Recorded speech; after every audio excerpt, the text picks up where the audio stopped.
इन्द्रराज राउतको घर वरिपरि खेतबारीमा लगाइएका धानका बोटहरू निकै सप्रिएका छन्।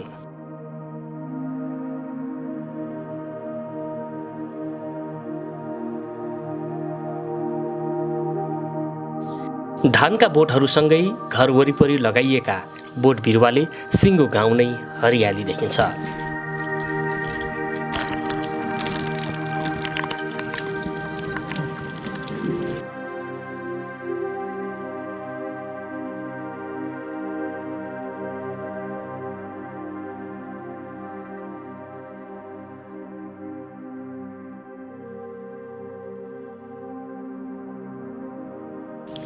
घरमा पालिएका पशुपन्छीको हेरचाह गर्ने, बाँकी समय गीता अध्ययन गर्ने, परिवारसँग रमाइलो गर्ने, यसरी इन्द्रराजको दिन बितिरहेको छ।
इन्द्रराज राउत गाउँका अगुवा हुन्। राजनीतिदेखि सामाजिक क्षेत्रमा यिनको बेग्लै पहिचान छ।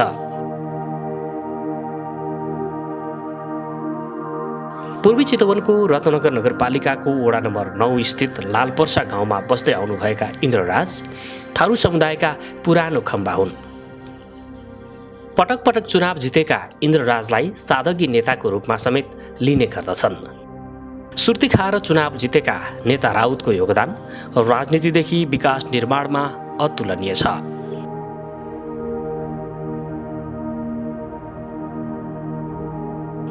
दुई 2004 सालमा बुबा चतुरियाराम राउत र आमा कौशल्या देवी राउतको कोखबाट बैरियामा जन्मिनु भएका इन्द्रराज राउत उबेलाका उपप्रधान पञ्च हुन्। उति बेला पञ्चीय व्यवस्था थियो।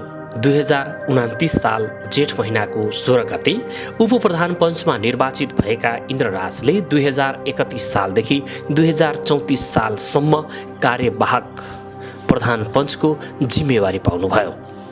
त्यति बेला प्रधान पञ्चमा पुष्पराज सुवेदी हुनुहुन्थ्यो। पछि 2039 साल जेठ महिनाको 10 गते फेरि उपप्रधान पञ्चमै इन्द्रराज राउतले जिम्मेवारी पाउनुभयो। यति बेला भने प्रधान पञ्चमा गुणराज पाठक हुनुभयो। पछि 2040 सालदेखि 2044 सालसम्म कार्यवाहक प्रधान पञ्च भएर काम गर्नुभयो।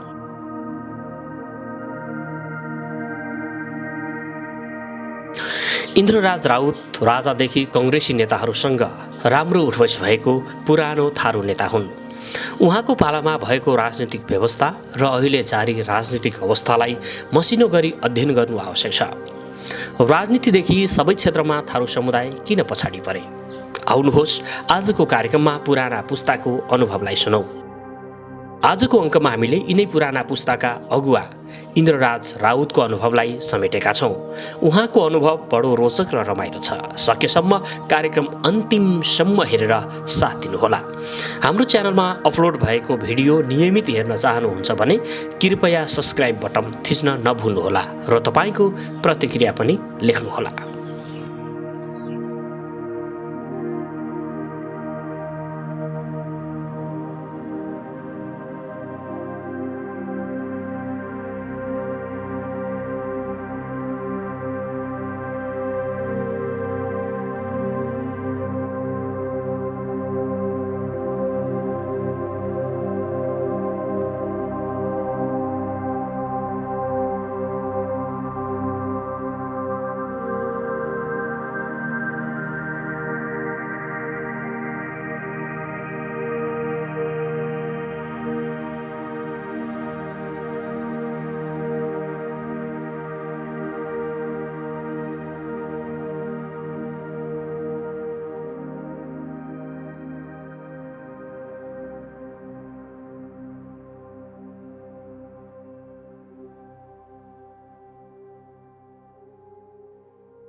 नरी बैरिया भन्ने बैरियामा चाहिँ 4 सालमा म जन्मिएको। त्यहाँबाट चाहिँ 2 वर्ष गएर बैरी बसेँ। त्यसमा 18 सालमा यहाँ आएर बसेको। यहाँ आएर बसेपछि न्यु गाउँले कन्ट्रोल गरेँ। त्यसबाट 29 सालमा चुनावमा पऱ्यो, इलेक्सन पऱ्यो। 30 साल चुनावमा जितेँ। त्यसको बाद पछि फेरि अर्को इलेक्सन पऱ्यो, त्यो रिक्त पदमा गएको थिएँ त्यतिखेर। पछिबाट फेरि आयो चुनावमा। त्यतिखेर 5 जना मेरो विपक्षी थिए। माने मसुद गरेर 5 जना उम्मेदवार थिए। 5 जना मध्येमा रि पनि नपऱ्यो। त्यतिखेर रि पर्ने चलन थियो। रि नपरिकन 81 मेरो चाहिँ फ्याट हो, जितेँ चुनाव। अनि आएर बल्ल डेभोली भोकाको मान्छेहरू आएर म कहाँ आएर चाहिँ पानी पियो। उनीहरूले के खुवाए त, मही खुवाइदिए, अरू त केही छैन के खुवाउने भनेर। अरू खर्च म चाहिँ गरेन। बस सिर्फ सुर्ती चाहिँ खान चाहिँ छोडेन। सुर्तीकै भरबाट चुनाव जितेको भनेर जम्मैले मलाई भन्थ्यो पहाडियाहरूले। खालि सुर्ती खाएर चुनाव जित्यो इन्द्रराज भनेर। अनि बेलछितीलाई हल्ला भयो। अनि ससुराली मेरो बेलछी थियो। त्यहाँ बाबु साहब भन्ने एउटा छ्याके थियो, बनियारको ज्वाइँले चुनाव जित्यो, बनियारको ज्वाइँले चुनाव जित्यो भनेर बेलछीतिर एकदम हल्ला पिटाइदियो। बनियारको ज्वाइँले चुनाव जित्यो भनेर। त्यति बेला अब चुनाव कस्तो हुन्थ्यो? अहिलेको चुनाव पनि हेर्नुभयो तपाईँले, प्रधान पञ्चको चाहिँ चुनाव चाहिँ मा लाग्नुभयो होइन? त्यो चाहिँ प्रचार प्रसार गर्ने अब खर्चको हिसाबले पनि अहिले जुन खालको चाहिँ प्रतिस्पर्धा भइरहेछ त्यस्तो त्यो बेला कस्तो थियो स्थिति? खर्च थियो त्यतिखेर पनि, गर्नेले गर्थ्यो। कसैले जग्गै बेचेर सिद्ध्याए। जस्तै देवोलीको रामचन्द्र भन्ने चाहिँ उसले लगभग 1 बिघै जग्गा सिद्ध्याए। त्यतिखेर जग्गा सस्तो। मैले चाहिँ खर्च गरेन। मैले त जम्मै उनीहरू नै जिम्मा लिइदिए। चुनाव नजिताइकन तिम्रो घरमा पानी पनि पिउँदैन भनेर त्यसरी गर्यो। खर्च भने मेरो पटक्कै भएन। सुर्तीकै भर हो। सुर्ती खाएर मान्छेले भन्थ्यो सुर्ती खाएर चुनाव जित्यो भनेर भन्थ्यो जम्मै। भनेको तपाईँ आफैले सुर्ती चाहिँ खाएर गाउँ गाउँमा हिँड्नुहुन्थ्यो कि अरूलाई पनि चाहिँ सुर्ती खुवाउनुहुन्थ्यो कसो? होइन, म आफै खाएर हिँड्थेँ। त्यो त प्रचार त एकैपटक त गऱ्यो भने कहाँ धेरै पटक गरेको छु र। जम्मै आएर घरमै मलाई चाहिँ अनुसार कस्तो गर्यो भने तिमीले चुनाव नजिताइ हामी तिम्रो घरमा पस्दै पर्दैन भनेर। चुनाव चाहिँ लड्न पर्छ, चुनाव जिताउने जिम्मा हाम्रो। यही देवोलीकै भोकाका थारूहरू जम्मै आएर प्रतिस्पर्धा गराउँथ्यो। उनीहरू नै हो। उनीहरू पछि एकपटक जम्मा प्रचार गरेको मैले लास्टमा, त्यति हो। नत्र पनि गएन प्रचारमा। अब अलिकता राजनीतिमा तपाईँको सक्रियताबाटै सुरु गरौँ। राजनीतिमा चाहिँ लाग्ने होइन, राजनीतिमा चाहिँ सक्रियता देखाउने त्यो चाहिँ कहाँबाट प्राप्त भयो? त्यो मेरो चाहिँ कस्तो भन्दा त्यो एउटा साँच्चै हो भनेदेखि देवोलीको पनि र यो कपरखोरीको पनि यिनीहरूले ठुलो एउटा एक्सनमा माथि लियो। किन भनेदेखि कि बाढ पीडितलाई चाहिँ रासन आयो। जम्मै पुष्पराज सुवेदीले चाहिँ हाजीपुरलाई पृथ्वीराजका पुर्याइदियो। 3 बोरा चामल जम्मा फेरि आएको। अनि मेरो पालो चाहिँ सारा गाउँलेहरूलाई उठाए गएर घेरे पुष्पराजलाई। पुष्पराज पुसको महिनामा खल्ती पसिना निस्क्यो त्यो सुवेदीको। जब अब लिएर आऊ त्यसो भए अब के गरिदिने त, बाँड्थ्यो ल्याएर। अनि गए सब लिएर गएर 3 बोरा चामल ल्याएर सब 3 मानाको दरबाट सबैले बाँडिदिए। त्यहाँबाट मान्छेले के भन्न थाल्यो, यो केटोले त मसुर रहेछ त, यसले पो गर्छ जनताको काम, यसलाई चाहिँ हामी जसरी पनि चुनाव जिताउने। हेर त अहिले त सानो केटो छ, केही पनि नभएको मान्छे, पदै नभएको, यत्रो सक्रिय देखाए। त्यो जम्मै लगेर चाहिँ अनि 3 मानाको दरबाट चामल चाहिँ बाँडिदिए। त्यहीँबाट मेरो राजनीति सक्रिय भएको हो। कति वर्षको हुनुहुन्थ्यो त्यति बेला? त्यतिखेर त्यस्तैमा लगभग 28-30 वर्षको थिएँ होला। 30-32 मान 35 वर्ष बढीमा भए। अहिले पो त्यो मान 44 वर्ष पुगेँ। 74 अहिले पुगेँ। त्यतिखेर त 33-40 वर्षको थिएँ। अनि जस्तो अब तपाईँ त राजनीतिमा सक्रिय भइसकेपछि अब चाहिँ उपप्रधान पञ्च हुनुभयो होइन, प्रधान पञ्चसम्म चाहिँ हुनुभयो। यो यात्रा चाहिँ कसरी जुर्यो? कसरी चाहिँ तपाईँले अवसर पाउनुभयो? कतिको सङ्घर्ष गर्नु पर्यो त्यति बेला?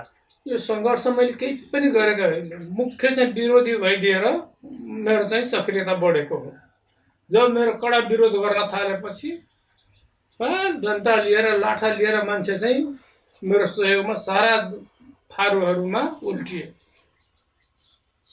देवगढीको भयो, भोकाको भयो, तपाईँको यी वीरताको भयो, बाघमारा आदितिरको सबका सब यिनीहरू चाहिँ उल्टिए। थारू नेतृत्व गर्ने हाम्रो मान्छे छैन भनेर एउटा पहिला नाथुराम प्रधान पञ्च भएको थियो, त्यसको बादमा मै भएको त्यहाँ मान्दै मानेन।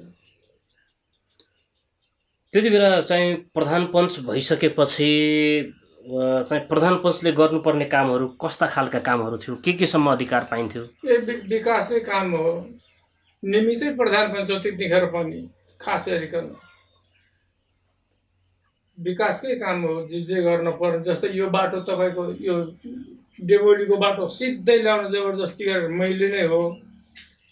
यो पर्सासम्म आउने बाटो अघि आयो नि, त्यो बाटो खोलेको मैले नै हो। बकुलरको मैले एपट्टिबाट जाने जबरजस्ती गरेर त्यो बाटो मलाई 3 महिना हिँड्न दिएर बन्चौरबाट खुट्टा भाँच्छु भनेर त्यहीँको मान्छेले मैले चाहिँ जबरजस्ती विजयले चाहिँ एउटा भूमिका बनाइदियो, जबरजस्ती खोलिदियो त्यो बाटो। अनि पछिबाट त जम्मै घरि टेम्परेचर जम्मै खुसी छन्, धन्न हाम्रो बाटो बनाइदिएको, यो ल्याइदिएको। ओकिलनीको बारीबाट बाटो लगाएर देवौलीको वस्तुले जम्मै ओकिलनीले मास छरिदिन्थ्यो, जम्मै साफ होलिदिएर चाहिँ सिद्ध्याएर यो बाटो चाहिँ पुरै खोलिदिएको मैले। त्यतिसम्म गरेको हो बाटो चाहिँ। यता सिसैपट्टिको बाटो जोडिदिएँ, यता हर्देनरकट्यापट्टिको बाटो जोडिदिएँ। त्यहाँबाट मान्छेहरूले झन् मान्न थालेको थिए, पछिबाट पनि अझ छोडेको थिएन मलाई, मैले नमानेर छोडिदिएको हो। जस्तै नगरपालिकाको स्वीकृति ल्याइदिएँ, स्वीकृति ल्याएर केन्द्रमै गएर अनि छोडिदिएँ। अब म सक्दिनँ भनेर बुढो भएँ। भनेको चाहिँ रत्नगर नगरपालिका चाहिँ तपाईँको पहलमा ल्याउनु भयो। त्यति बेला चाहिँ त्यो नगरपालिका ल्याउनलाई कतिको दुःख गर्नु पर्यो, कहाँ पुग्नु पर्यो? 4 दिन बसेँ काठमाडौँमा। त्यहाँ मुख्य मेरो हाम्रो चाहिँ के महन्त ठाकुरहरू थिए, हाम्रो नेपाली कङ्ग्रेसकै ग्याङ गिरिजा प्रसाद कोइराला भयो, यिनीहरूसँगै सम्बन्ध भएर मैले चाहिँ त्यो गरेको। त्यहाँबाट तपाईँ चाहिँ यो क्षेत्रमा जे भयो नि, अब कङ्ग्रेसमा चाहिँ थारू समुदायबाट अलिकता पहुँचमै पुग्ने स्थानीय तहका चाहिँ नेताको रूपमै स्थापित हुनुभएको थियो। स्थापितै भएको। कतिको चाहिँ केन्द्रीय नेताहरूसँग त्यति बेला उठबस भयो? राम्रै भयो मेरो। गणेश मानसँग, किशोर भट्टराईसँग, गिरिजा प्रसाद कोइरालासँग, यिनीहरू नानघाट आउँथे, यहाँ आउँथे, बोलाउँथे। जस्तै के अरे बहुमुखी क्याम्पसको शिलान्यास गर्दाखेरिमा मलाई नै बोलाए, त्यहाँ मै गएँ, उनीहरूलाई लिएर आएँ। त्यो बहुमुखी क्याम्पस शिलान्यास मात्र गरेको। अनि गणेशमा लगेर चाहिँ शेषनाथका गएर चाहिँ खाना खुवाएँ, सँगै बसेर खाएँ पनि खुवाएँ पनि। नेताहरूले राम्रै पहल गर्थ्यो मलाई। अनि किशुनजीसँगको उठबस चाहिँ, अब किशुनजी चितवन आउँदाखेरि अब चाहिँ धेरै जसो गोप्य भेटवार्ता गर्न परे पनि तपाईँलाई सम्झिन्थ्यो? त्यो नानघाटमा एउटा हल थियो, त्यो नाम भन्नु त्यो आइमाईको, त्यहाँ गएर चाहिँ गोप्य, अरू बाहिरको मान्छे पस्नै नदिने। त्यहाँ अरू त्यहाँ गेटमा चौकीदार बस्ने, हामीहरूलाई मात्र जान दिन्थ्यो। किशुनजीहरूसँग, गणेशमानसित, गिर्जासँग हाम्रो भेटघाट हुन्थ्यो, गफबात हुन्थ्यो बराबर त्यहाँ गएर भित्र। यिनीहरूसँग राम्रो पहल थियो, हाम्रो भेटघाट सक्रियतै थिए। त्यसपछि अब अलिकता राजाहरूसँग पनि तपाईँको कार्यकालमा त अब त्यति बेला देशमा राजतन्त्रै सक्रिय राजतन्त्रको चाहिँ अब सत्ता चलाइराख्दाखेरि तपाईँ राजनीतिमा क्रियाशील हुनुहुन्थ्यो। राजाहरूसँग चाहिँ अब चिनजान, राजाहरूसँग काम गर्दाखेरिको अनुभव कस्तो रह्यो? त्यो पनि राम्रै भयो मेरो। जस्तै मानव वीरेन्द्र राजा हुँदाखेरिमा हाम्रो चाहिँ दर्शन भेट भयो कहाँ, हेटौडामा। तपाईँको त्यहाँ चाहिँ हेटौडामा दर्शन भेट हुँदाखेरि पनि राम्रोसँग बात भयो। जस्तै कि यो जङ्गललाई हाम्रो चाहिँ डिम्मरले चाहिँ राप्ती पारेको, उसले के भन्यो भनेदेखि यसको चाहिँ हामीले चाहिँ बस्न चाहिँ बस्ती सार्नलाई फटुवाबाट चाहिँ त्यो तलपट्टि जङ्गलको बरन्डापट्टि दिनुहोस् भनेर राजा ज्ञानेन्द्रले के भन्यो। मेरो चाहिँ पहल होइन, यो संयुक्त सङ्घको हो, यसलाई चाहिँ हामीले चाहिँ मैले गरेर मात्र हुँदैन, त्यस कारणले यो जङ्गल म दिन सक्दैन भने राजा वीरेन्द्रले अनि चित्रीको भए चाहिँ साह्रै नाश गर्यो सरकार भनेर भने मैले। हो त्यसको लागि केही गर्न सक्छु भनेर आएर अनि त्यहाँबाट चाहिँ भट्टाभट चित्री मारिदियो जङ्गलमा वीरेन्द्रले। भट्टाभट चित्रीबाट जङ्गल जम्मै बाली खाइदिन्थ्यो भनेर त्यो कुरो चाहिँ सुनिदिए। आएर चाहिँ गएर शिकार चाहिँ खेल्यो, राम्रै गऱ्यो, राजावादी नै भएको जस्तै पनि थिएँ म। अनि क्याम्पसको शिलान्यास गर्नलाई अनि बोलाए, शिलान्यास गरेर खाने पानीको उद्घाटन गरिदिनु भयो। वीरेन्द्र नै आएर त्यहीँबाट लगेर चाहिँ अनि गणेशमान किसुङजी लगेर चाहिँ शेषनाथमा चाहिँ खाना खुवायो। अनि अब अलिकता तपाईँ हर्नरी बैरियाबाट चाहिँ यो पर्सासम्म आइपुग्दाखेरि थारू समुदायमा देखिएको परिवर्तन चाहिँ खास नजिकबाट हेर्नु भएको छ। यहाँको थारूहरूको चाहिँ बसोबास, थारूहरूको आर्थिक स्थिति, थारूहरूको राजनीतिक पहुँच सबै हेर्दाखेरि हाम्रो चाहिँ समग्र थारूहरूको चाहिँ कुन दिशातर्फ हामी गइरहेछौँ? अझ थारू अहिलेसम्म साँच्चै हो भनेदेखि कुनै पनि छैनन् त्यति खोबीको। अहिले केही गर्न पर्दाखेरिमा गैँडा काण्ड पऱ्यो, त्यत्रो ठुलो काण्ड पऱ्यो, अनेक गरेर चाहिँ मैले नै जोगाएँ। गयो उता पहुँच चाहिँ थिए राजासँग पनि। अनि अब त्यहाँबाट तपाईँ यहाँ आइसकेपछि अलिकति यो बस्तीको स्थिति कस्तो थियो, के पहल भयो पछि? बस्तीको स्थिति त्यतिखेर नाजुक थिए, पछिबाट आएर चाहिँ घना बस्ती भयो। पहिलो गाउँ चाहिँ बसेको जम्मै छोडेर त्यत्तिकै जाने, मै फपटे जग्गामा आएर बसेको। 3 बिघा जग्गा सेतीमै दिए जम्मै। पहिला थारूहरू चलन के भन्ने, यो गाउँ राम्रो छैन रे, धियापुता छोकनी पट्ने होइन भनेर चाहिँ छोडेर जान्थ्यो अरू गाउँमा। त्यस्तो त्यतिखेर बस्ती थिए हाम्रो पालो पहिलेको। त्यस कारण त्यो भएर पछि गएर चाहिँ म आउँदाखेरिमा जब यताउता गर्दाखेरिमा जलपल बढेपछि अनि गाउँ चाहिँ स्थिर भयो। यी जिम्मेदारहरू छोडेर जम्मै भागे थिए जनकौली। त्यहाँबाट अनि यिनीहरूलाई शुद्ध ल्याएर राखे अनि गाउँ राम्रै बन्दै गयो। त्यतिखेरसम्म मानौँ आएपछि मैले नै गरेको जम्मै। अहिले कति वर्ष पुग्नुभयो? अहिले म चाहिँ 74 बुढेसकालमा 4 सालको जन्म भनेपछि त 73-74 पुगिगयो। अब जिन्दगी अब यहाँसम्म आइपुग्दाखेरि के रहेछ त जीवन? जीवन के रहेछ भने दुःख सुख यस्तै हो। मान्छेको सबभन्दा धर्म चाहिँ सेवा हो। मैले सेवै गरेर आएको अहिलेसम्म। जे गरे तापनि सेवै हो सबभन्दा ठुलो। सेवा गरेपछि मेवा पाइन्छ भन्छन्, त्यस्तै हो। सेवै हो जनताको, समाजको सेवा। अझ मेरो सामाजिक सेवा छँदैछ। कुनैले पनि भन्न सक्दैन पहाडियाहरूबाट इन्द्रिय भएसम्म त्यो गाउँमा कसैले हात हाल्न केही गर्न सक्दैन भनेर अझ डराइरहन्छ। सेवाको भाव त्यस्तो हुँदो रहेछ। मैले केही नगरे तापनि त्यति प्रभाव चाहिँ हुँदो रहेछ। त्यो पार्टीको चाहिँ अलिकता तपाईँलाई टिकट दिने सवालमा हैन कतिपटक चाहिँ पार्टीभित्रै पनि अलिकता आन्तरिक चाहिँ द्वन्द्व पनि भयो रे, ती कुराहरू चाहिँ के रहेछ खास? ती कुरा वास्तवमा के भन्दाखेरि सिसैको भन्ने रामचन्द्र भन्ने चाहिँ षड्यन्त्र गरिदियो। षड्यन्त्र गरेपछि कहाँ गयो, मलाई चाहिँ शेषनाथमा लगेर चाहिँ पार्टीको टिकट चाहिँ फिर्ता गराए। शेषनाथ धुरु रोए, इन्द्राजी तपाईँलाई म छोड्ने पक्षमा थिएन, के गरिदिने, तपाईँ टिकट पाएको मान्छे। अनि उताबाट फर्किँदाखेरि सारा बजार मलाई घेरा हाल्यो। अझ गुणराज पाठकले के भन्यो, फिर्ता नलिएको भए तिमीलाई म चाहिँ काँधमा बोकेर लागे खर्च गरेर तिमीले चुनाव जिताउँथ्यौ। फिर्ता लिइदिस् बाबु, बर्बाद पारिस् भनेर गुणराज पाठकले मलाई भन्थ्यो। के गरिदिने त त्यस्तै परिस्थिति पर्यो बुवा, फिर्तै गराइदिए मलाई भनेर छन्द प्रसादसँग चाहिँ सँगसँगै रोएर बुढासँग रोएर म सारा गाउँमा चाहिँ प्रचार गरिदिएँ बुढाको। अनि बल्ल छन्द प्रसादलाई भोट दिए गाउँले। यी बामारा हर्दिन कटे डेभोली यो त हाम्रो पहुँच भएको थारूको एरिया। त्यति बेला त्याग गर्नुभयो। हजुर त्याग गरिदिए।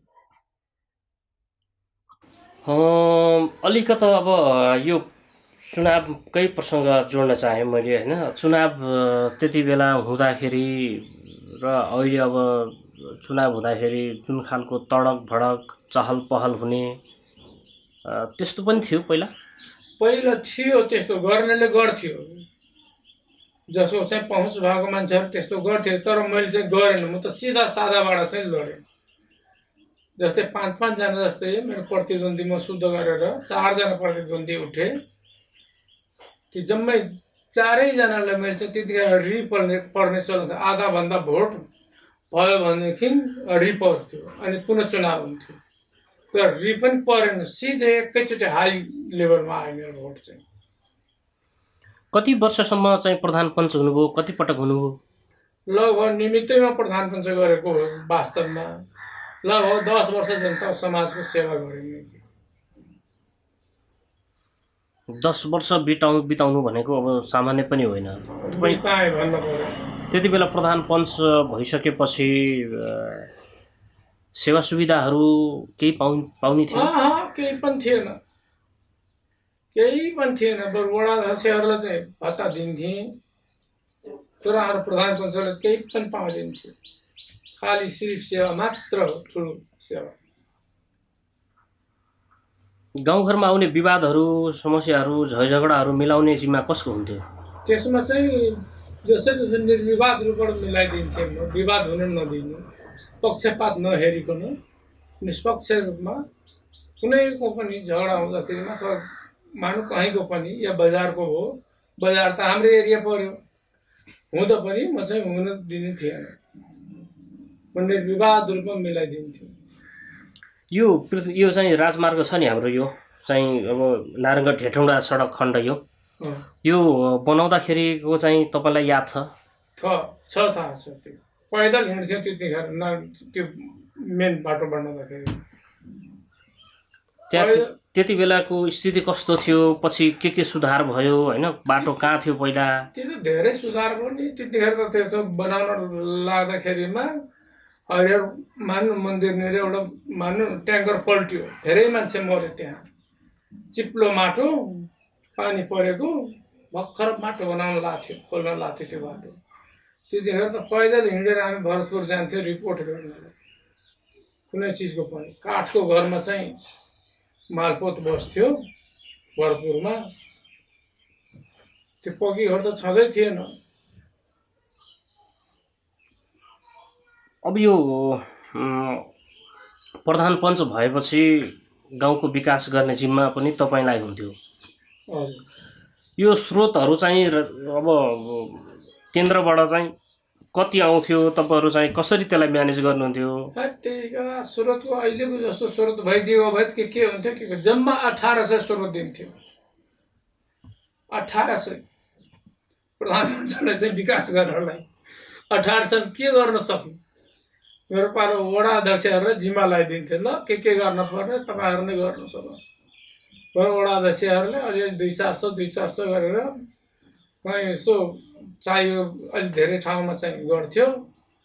वडा अध्यक्षकै जिम्माबाट चाहिँ गराइदिन्थेँ म चाहिँ। म चाहिँ आफू चाहिँ हैकम नगर्ने। अनि त्यसपछि गाउँघरमा अलिकति यो चाहिँ धर्म भकारीको कुराहरू हुन्थे, त्यो चाहिँ कसरी जम्मा हुन्थ्यो? कसरी त्यो धर्म भकारी भने के हो खास? धर्म भकारी भन्ने कुरो कस्तो हो भनेदेखि तपाईँको जस्तो हाम्रो पनि हाम्रो वडाको चाहिँ धर्म भकारी राखेको थियो। पछिबाट मैले चाहिँ झगडा गरेँ नाथमामासँग, गाउँमै राखेँ धर्म भकारी यहीँ गाउँमै राखेँ। अनि त्यहाँबाट चाहिँ धान उठाउँथ्यौँ हामी, धान उठाएर राखेर भोकमरी त्यतिखेर बढियो निकाल पर्ने, अनि त्यहीबाट चाहिँ बाँडेर खुवाउँथ्यौँ। पछि त्यो जसले त्यहाँबाट धर्म भकारीबाट चाहिँ त्यो चामल धान लग्यो, पछि त्यसले फेरि फिर्ता गर्नु पर्थ्यो? फिर्ता गर्नु पर्थ्यो, त्यो सबलाई फिर्ता गराएँ मैले। बाँडिदिउँ। बाँडेको धान लान्थ्यो, तिर्थ्यो, फेरि भोकमरी पऱ्यो भने फेरि लान्थ्यो, त्यसो गरी गरी गर्थ्यो। त्यति बेला चाहिँ चितवनमा अब सबभन्दा धेरै जग्गा जमिन भएको थारूहरू नै हो। थारूहरू नै जिम्दारहरू पनि थिए। त्यति धेरै जग्गा जमिन हुन्थ्यो, तर पनि भोकमरी चाहिँ किन लाग्थ्यो? किन लाग्थ्यो भनेदेखि त्यतिखेरको धानले गर्दाखेरिमा हो जस्तो लाग्छ मलाई।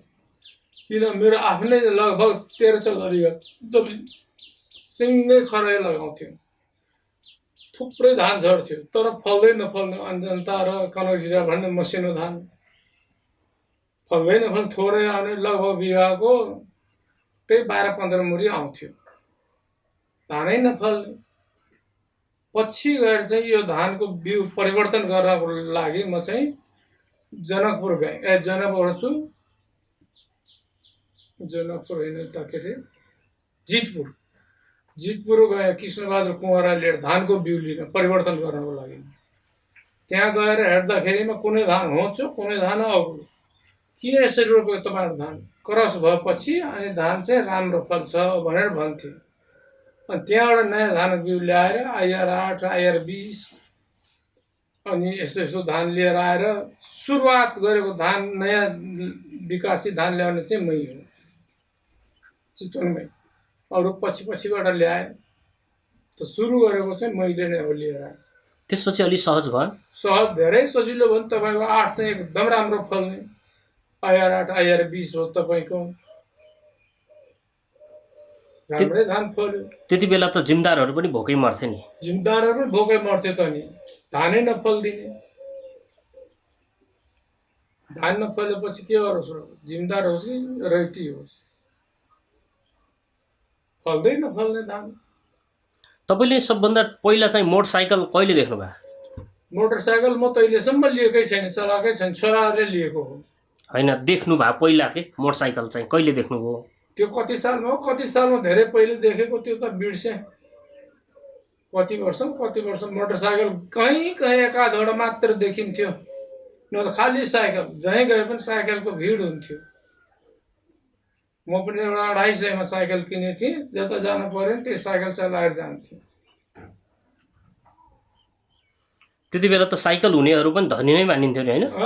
कता धनी साइकल किने, फलानाले साइकल किने, हेर त धनी भयो मान्छे भनेर भन्थे। एउटा डम्बर बहादुरले भयो भन्नु, पुरानो रेली साइकल 250 मा दिएको मलाई। बारे बाबुले अप्ठ्यारो पर्यो हिँड्न डुल्न गर्नलाई, ल बाबु लिए साइकल, कि लिए भनेर जबरजस्ती दिए। ल त्यसो भनेदेखि 250 मा भनेदेखि लिदिएँ। अनि बल्ल त्यो साइकल चलाएर टाढी जान्थेँ म। यता त घुम्थ्यो, कहाँको मोटरसाइकल भनेर त नाम निशानै थिएन। अनि टिभी चाहिँ कस्तो थियो तपाईँको पालामा? त्यति बेला टिभीहरू चाहिँ हेर्न कहाँ जानु पर्थ्यो? टिभी हेर्न पर्यो भने कहाँ टिभी हुने, टिभी नै थिएन त्यतिखेर। उही हलमा गएर फिल्म हेर्ने मात्र हो। पहिला यहाँ सुकृति ल्याएको नन्दप्रसाद गुणराजले, त्यसको बादमा नन्दप्रसाद फिल्म हो। अरू त टिभी हुने नामै छैन। त्यो पहिला गुणराजको हलमा जान्थ्यौँ फिल्म हेर्नलाई। अनि पछिबाट कनाल पाण्डे, नन्दप्रसाद भएर भएर अनि त बकुलरमा खोल्यो हो, त्यो गुणराजकै विरोधमा। अब स्कुलको बारेमा अलिकति बताइदिनुहोस्। त्यति बेला चाहिँ तपाईँ बालककाल हुँदाखेरि, होइन, अब ससाना चाहिँ स्कुल उमेरमा पढ्ने उमेर हुँदाखेरि पढ्नका लागि कतिको दुःख गर्नु पर्थ्यो? पढ्न चाहिँ कहाँ जानु पर्थ्यो? बैरियामा छँदाखेरिमा हामी चाहिँ झुकानीमा पढ्न जान्थ्यौँ। त्यहाँबाट चाहिँ मास्टरले त्यो अलिकति जङ्गल पर्थ्यो, त्यो जङ्गल कटाएर बछ्यौली जान्थ्यो। अनि ललन भन्ने देशी मास्टर थिए, त्यसैले पढाउँथे बैरियाबाट। त्यसको बादमा पछिबाट चाहिँ डेबौली के अरे दशहरा लाग्यो। अनि त्यहाँ हलमा दशहरा भवन बन्यो। त्यहाँ पनि काठ बाँस चाहिँ उठाउनु पर्ने, मैले चाहिँ पठाएँ। अनि पछिबाट चाहिँ डेबौली बगैँचामै स्कुल खोल्यो। अनि म गएर त्यो डेबौलीमा बास बसेर त्यहीँ साउराउत कहाँ त्यहाँ गएर चाहिँ अनि त्यहीँ पढ्न जान्थेँ डेबौली बगैँचामा। त्यसको बादमा पछिबाट अब बकुलर भएको स्कुल त बाढी आएपछि मान्नु स्कुलले काटिदियो, पछिबाट बकुलर भएको स्कुल। त्यही स्कुल सार्दै उता। अब एउटा चाहिँ अझै जस्तो प्रधान पञ्च हुँदाखेरि तपाईँ हुँदाखेरि चाहिँ कार्यालय कस्तो थियो त्यति बेला र कतिजना चाहिँ तपाईँहरू चाहिँ बसेर काम गर्नुहुन्थ्यो? 2जना त एउटा सचिव थिए, एउटा खड्दार थिए मेरो पालामा, दुईटै। दामोदर भन्ने एउटा खड्दार, लक्ष्मी भन्ने सचिव। त्यतिखेर वडा अध्यक्षहरूको मिटिङमा निर्णय गराएर जे काम गर्न पर्यो नि उनीहरूसँग गराउँथ्यौँ। म एक्सन लिने मात्र हो, कहीँ उस्तै अप्ठ्यारो पर्यो भनेदेखि मात्र जान्थे, नत्र नजाने। कार्यालय चाहिँ कहाँ थियो, कस्तो थियो? त्यो बकुलरमा, जहाँ कि मलेरियाको अफिस थिए, त्यहीँनिर गाविस मानौँ देवौली पञ्चायत भनेर थियो। यो मलेरियाको कुरो निकालिहाल्नुभयो। मलेरिया चाहिँ चितवनका चाहिँ धेरैलाई चाहिँ तहस नहस बनायो त्यति बेला। 1 बिघा छ मलेरियाको जमिन त्यहाँ। मलेरियाको हाकिम चाहिँ मेरो चिनाजान थियो, एउटा तिवारी भन्ने, उसँग राम्रो चिनाजान थियो। अनि उसँग मैले जमिन सोधेँ, 1 बिघा छ हाम्रो जमिन, ल यो जमिन दे भनेर मागेँ मैले। अनि उसले पनि सल्लाह मानिदियो, अनि मलेरियाको जमिन दियो त्यहाँ। अनि कार्यालय बनायौँ हामी, त्यो बढायौँ। मलेरियाले त धेरै तहस नहस पार्थ्यो त्यतिखेर। डिरिटी सिरिटी पाउडर साउडर सब त्यहीँबाट चाहिँ उसले तालिम दिएर सिकाउँथ्यो, छर्थ्यो। त्यो मलेरियाकै जमिन। अनि अहिलेसम्म बसेको ठाउँै त्यही हो नगरपालिकाको। अनि यो ठाउँ तपाईँ अहिले बसेको ठाउँ चाहिँ यसलाई पर्सा भन्छ होइन? यो चाहिँ कसरी नाम भयो पर्सा चाहिँ? यो पर्सा भन्ने नाम कसरी भयो भनेदेखि यो गाउँलाई चाहिँ मभन्दा अगाडिदेखि नै पर्सा भनेर चाहिँ चलन थियो, भनिरहन्थ्यो यसलाई पर्सा पर्सा। अझ लाल पर्सा भनेर पछि यही छोरोले पर्सा भने जो पनि जहाँ गएर चाहिँ खैरानी पर्सा पुग्ने, जो पनि खैरानी पर्सा पुग्ने पर्सा भनेर। अनि पछि यही छोरोले चाहिँ लाल पर्सा भनेर नाम चाहिँ राखिदियो गाउँको। अनि लाल पर्सा भन्न थालेपछि बल्ल यहाँ आउँथ्यो, यसैले लाल पर्सा नाम राखिदिएको। अनि लाल पर्सा भन्ने नयाँ पर्सा पहिले म भन्थेँ, यो चाहिँ लाल पर्सा भनिदियो। अनि सरासर मान्छे लाल पर्सा भनेपछि यहाँ आउँछ। अब 2-3वटा कुरा भनेर टुङ्ग्याउनेतर्फ लागौँ। तपाईँले अब राजालाई पनि देख्नुभयो, राजाको चाहिँ कार्यकालमा तपाईँ प्रधान पञ्चै हुनुभयो। त्यसपछि तपाईँ लोकतन्त्र देख्नुभयो, निर्दल बहुदल देख्नुभयो, लोकतन्त्र देख्नुभयो, अहिले गणतन्त्र देख्नुभयो। कुन चाहिँ व्यवस्था ठिक लाग्यो? मलाई त साँच्चै हो भनेदेखि त्यतिखेरकै व्यवस्था राम्रो लाग्यो। राजाकै पालाको व्यवस्था, किन राजतन्त्रमा काम गरेकोले बढी से बढी जाथाभावी मान्छेले बोल्न नपाउने, जाथाभावी गर्न नपाउने, हुकुम फरमामी भइहाल्ने, डर हुन्थ्यो। अञ्चलाधीश बस्थ्यो, तपाईँको सिडिओ बस्थ्यो, यिनीहरूको अधीनमा रहन्थ्यो। लक्ष्मणजंग अञ्चलाधीश थिए वीरगञ्जमा। जे पनि प्रशासनको दबाब चाहिँ थिए त्यतिखेर, प्रशासनको कुरो खान्थे। जाथाभावी बोल्न पाउने र गर्न पाउने चाहिँ थिएन। अहिले चाहिँ छाडा छ। तपाईँको प्रजातन्त्र बहुदलवादी पनि मै हो, के गरिदिनु अब। दिनभर पञ्चायत पञ्च बनेर बस्ने, राति चाहिँ बहुदलको प्रचार गर्ने। नेपाली कङ्ग्रेसको 1 नम्बर कार्यकर्ता, 2 हात लड्डु बने जस्तै। मलाई त्यस्तोमा पारिदिन्थे, साथीहरूले मान्दै नमान्ने, नेताहरूले नछोड्ने। उता राजाबाट पनि आशीर्वाद पाएको मान्छे। त्यही गर्दाखेरि पनि मलाई चाहिँ अग्रिमै पन्थीमा अझसम्म मेरो बोली सुनेपछि सबैले चाहिँ मान्छ। अब अहिले गणतन्त्र चाहिँ चित्त बुझाएको छैन? गणतन्त्रमा त्यतिको राम्रो त छैन राजतन्त्र जतिको। गणतन्त्रमा किन भन्छ, हुन त गणतन्त्रवादी मै भएर पनि तर मलाई चाहिँ चित्त बुझेन। राजतन्त्र भन्ने कुरो बेग्लै कुरो हुन्थ्यो। अहिले हेर्नु छाडा। आवश्यकताभन्दा बढी मन्त्री छन्, मन्त्रालय छन्, मन्त्री छन्, बढी से बढी जे मन लाग्यो उही। जसको सोर्स पुग्यो अहिले, जस्तै मानौँ अहिलेकै प्रधानमन्त्री मानौँ एमालेकै भए तापनि के गर्न सकेछ? केही पनि गर्न सकेको छैन। जहाँ जसले जे भन्थ्यो त्यसैमा लाग्यो, जहाँ जे भन्थ्यो त्यसैमा लाग्यो।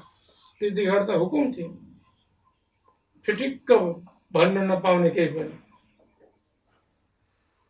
पहिला गाउँमा कसैले चाहिँ कुनै ठाउँमा कसैले चाहिँ भ्रष्टाचार गर्यो भने कस्तो खालको सजाय हुन्थ्यो र अहिले चाहिँ तपाईँले अब भ्रष्टाचार भइरहेको सुन्नु भएको छ होला होइन? पहिला धेरै भ्रष्टाचारहरू हुन्थ्यो कि अहिले भइरहेछ? पहिला भ्रष्टाचार भन्ने कुरो पहिला नाम निशानै नआउने, कसले गर्ने भ्रष्टाचार? त्यहाँ गर्नै नसक्ने भ्रष्टाचार भन्ने कुरो नाम निशानै थिएन। अहिले पो धेरै भ्रष्टाचार भइरहेको छ। त्यतिखेर त भ्रष्टाचार भन्ने कुरो नाम निशानै सुन्दैन थियो मैले। अहिले पो धेरै भइरहेको छ भ्रष्टाचार, जे मन लाग्यो त्यही। अब यो देशलाई चाहिँ राम्रोसँग विकास गर्नका लागि चाहिँ, राम्रो चाहिँ सुन्दर देश बनाउनलाई चाहिँ के गर्नुपर्छ तपाईँको अनुभवले? मेरो अनुभवले हो भनेदेखि देश बनाउनलाई राम्रै गर्नु भयो राजतन्त्र नै जतिकै फर्किनु पर्छ। फेरि तपाईँको वीरेन्द्र जतिको गर्न सकेन, जम्मैजना सखा पारिदिए, ज्ञानेन्द्र बदमासी गरिदियो, अनि कसरी राजतन्त्रै भइदिएको भए राम्रो हुन्थ्यो। यसरी जताभावी बोल्ने र गर्ने काम हराउँथ्यो। अहिले त छाडा छ। हेर्नुहोस् त, कहीँ जानुहोस्, अफिसमा जानुहोस्, कहीँ जानुहोस्, मनमानी यति पैसाले उति पैसाले जनतासँग मागेर हाक मागेर घुस खाइदिन्छन्।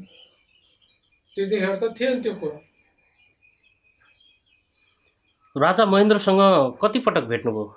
महेन्द्रसँग होइन, वीरेन्द्रसित। वीरेन्द्रसँग 3 पटक भेट भएको। एउटा हेटौडामा दर्शन भेट, एउटा क्याम्पसमा, अनि एउटा मानौँ न यही जङ्गलमा, जङ्गल सफारी। 3 पटक भेट हो। त्यति बेला देशको चिन्ता गर्ने चाहिँ राजाहरूमध्ये अलिकता जनताको आफ्नो चाहिँ नागरिकहरूको बढी चासो ख्याल राख्ने राजाहरूको रूपमा चाहिँ वीरेन्द्र चाहिँ हो भन्छन् अगुवाहरू। धेरै धेरै जनताको चासो लिन्थे, कुरा सुन्थे, राम्रै गर्थ्यो वीरेन्द्रले। महेन्द्र बरु पछि गएर पञ्चायत ल्याएकै महेन्द्रको पालामा हो, त्यसैले गर्दाखेरि भ्रष्ट गर्यो देश, अनि वीरेन्द्रले सम्हाल्यो। ज्ञानेन्द्र पनि पछिबाट त त्यस्तै बिग्रियो। वीरेन्द्रले धेरै जनताको सहायता गर्थ्यो। अब अन्तिममा तपाईँ अब अहिले 74 वर्षको पुग्नुभयो। यो जीवन, यो बिचमा चाहिँ राजनीतिमा लाग्नुभयो, प्रधान पञ्च भएर काम गर्नुभयो, अब आफ्ना सन्तानहरूलाई राम्रैसँग हुर्काउनु भयो, गाउँको विकासतिर पनि लाग्नुभयो। यो बिचमा यत्रो काम गर्दाखेरि पनि जीवनमा मैले यो चाहिँ काम गर्न सकिनँ, अलिकति मनमा दुःख लागेको त्यस्तो कुनै छ? एउटै कुरो दुःख छ कि मेरो शाखा सन्तानहरूलाई कसरी यिनीहरूले चाहिँ हुर्केर राम्रो गर्ला, ती चिन्ता चाहिँ छ मलाई। मै जस्तै गरेर राम्रै समाजमा गरिदिए भने मलाई सबभन्दा ठुलो कुरो हो त्यो। म मरेर गए पनि मेरो शाखा सन्तान यस्तै राम्रै गयो भनेर चाहिँ मेरो त्यति हो चिन्ता, अरू केही चिन्ता छैन। अब अहिले त अब देशमा कोरोना छ, त्यसमाथि पनि तपाईँको जीवन त अब रिटायर लाइफ भन्छ नि होइन? अब चाहिँ मजाले घरमा बसेर चाहिँ रमाइलो गर्ने चाहिँ उमेर हो यो उमेर। कसरी बितिरहेछ तपाईँको दिन? यसै बसेरै बितिरहेको छ। किताब हेर्छु, बस्छु, तर कहीँ जान दिँदैन छोराहरूले, हिँड्न त जान दिँदैन। कहीँ जान पर्यो भने त्यही हस्पिटल लान्छन्, त्यसैले स्कुटीमा राख्छ, पुर्याउँछ, डाक्टरका जस आउँछ, औषधि लिन्छ, आइदिन्छ घर। अरू कहीँ जान दिँदैन, हिँड्न पनि दिँदैन, घरै बसी रहन्छु। अलि बिरामी पनि हुनुहुन्छ? बिमारी, सुगरको बिमारी छ मलाई, प्रेसर पनि सुगर पनि। त्यो भएर अब मलाई चाहिँ तल पारेको। अब मैले जति सोधेँ तपाईँलाई, यो बिचमा कुनै टिप्पणी छ त्यस्तो? अर्थो खास केही छैन मेरो टिप्पणी त।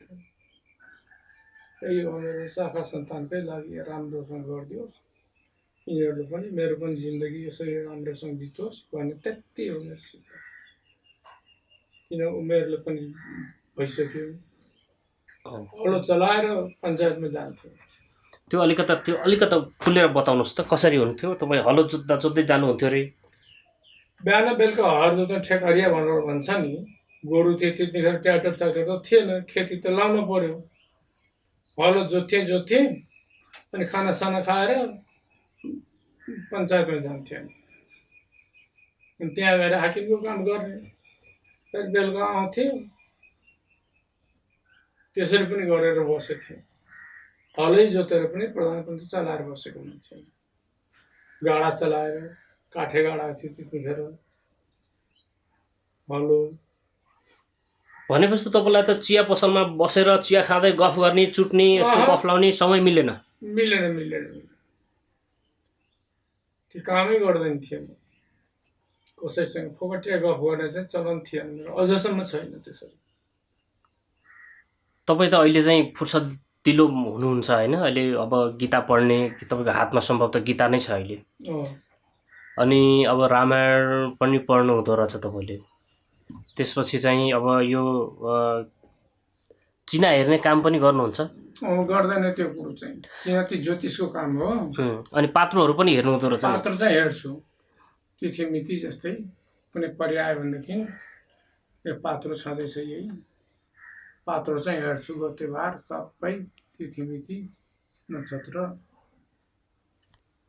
अनि तपाईँ त अब थारू समुदायको चाहिँ मान्छे, थारूको छोरो, थारूहरूले अब त्यति बेला धेरै पढेनन् पनि होइन, यस्तो विषयमा त्यति चासो राख्दैनन् पनि, कसरी सिक्नुभयो यो? म आफै सिकेको, म चाहिँ पढेकै थिएँ पहिले त, पढेरै जाँदाखेरिमा सङ्गत बन्दै गयो, सङ्गत चाहिँ बन्छ, पहाडेको सङ्गत गर्दै गएँ, अनि यसो किताब हेर्ने, सबै चिज पढ्न सिकेँ। पहिले मैले 6 कक्षा जम्मा पढेको। पात्र मजाले हेर्नुहुन्छ? पात्र हेर्छु म, तिथिमिति हेर्छु, अर्थग्रह दशा चाहिँ हेर्दिनँ, तिथिमिति चाहिँ हेर्छु। पात्र यो तपाईँको चिन्ता हरण भन्ने चाहिँ एउटा किताब इन्डिया जाँदाखेरि लिएर आएँ, यसमा पनि छ यो। कुनै चिजको पनि चिन्ता भयो भने त्यसबाट चाहिँ जोखाना हेर्नु जस्तै सबै कुरो पाइन्छ। मथुरा जान्थेँ म वर्षमा एकपटक। अहिले मथुरा जान मन लाग्दैन? मन लाग्छ, जान सक्दैन। गुरु महाराज किन बित्नुभयो हाम्रो, यिनै बाबा हुन्, यिनै बाबा हुन् गुरु महाराज, यिनी बित्नुभयो, त्यहाँबाट चाहिँ जान छोडिदिएँ। यिनी बाल ब्रह्मचारी पहिलेदेखि नै।